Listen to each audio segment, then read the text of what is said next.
Magandang hapon po. Ano ba ang tunay na yaman? Para sa akin, hindi pera. Ang yaman ko ay si mama. Wala siyang trabaho pero mayaman siya sa pagmamahal. Siya ang baon kong lakas araw-araw. Ang yaman ko rin ay si papa.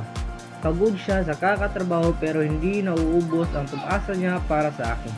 Kaya mo yan anak, lagi niyang sabi. Oo, gipit kami. Oo, wala akong bagong sapatos pero meron akong 2 taong hindi sumusuko para makapagtapos ako.